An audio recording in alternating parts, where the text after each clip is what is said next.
Okay, here we are in Second Life. This is our SP number 6 on virtual worlds, and the goal here is to take a look at this virtual world experience and apply a child development perspective to some of the things that we see here.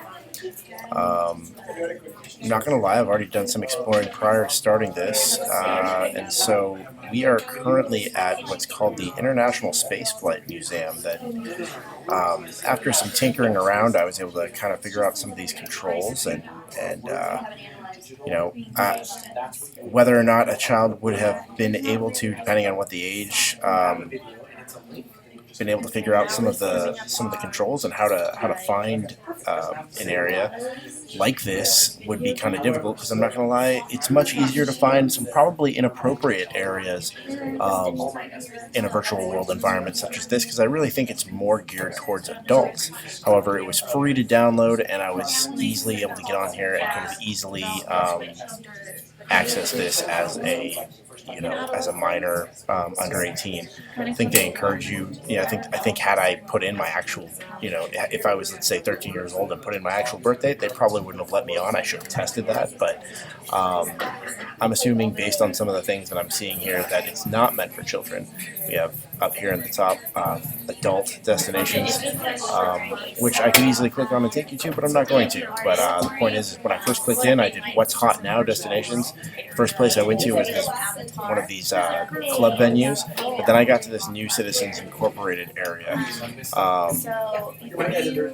So we'll go there now.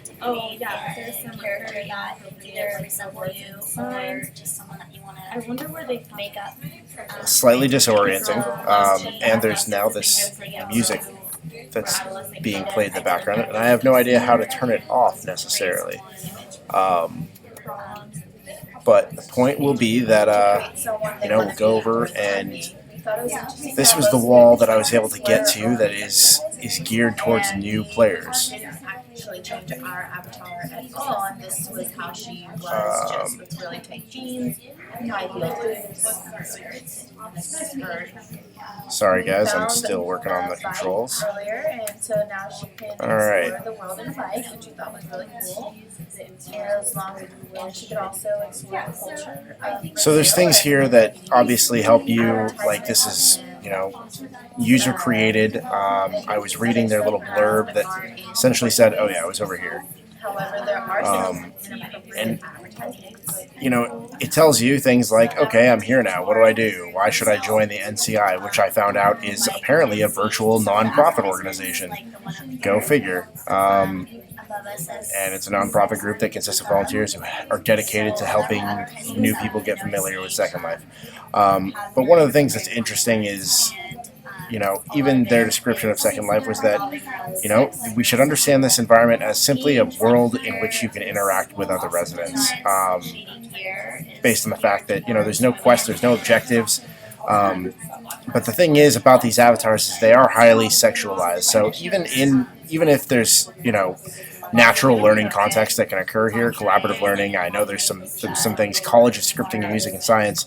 Even if these things are available, will kids be accessing them, or is it more likely that they'll stumble upon things that maybe they should not be stumbling upon? The implications are interesting, though, and definitely worth considering for maybe later in development. I would say, at the very least, later adolescence, before they start accessing content such as this. Any earlier, I think that they wouldn't be able to filter out and stay away from some of the content that would be far less appropriate. All right, well, that wraps up my SP number 6 here on Virtual Worlds. Thank you very much for your time.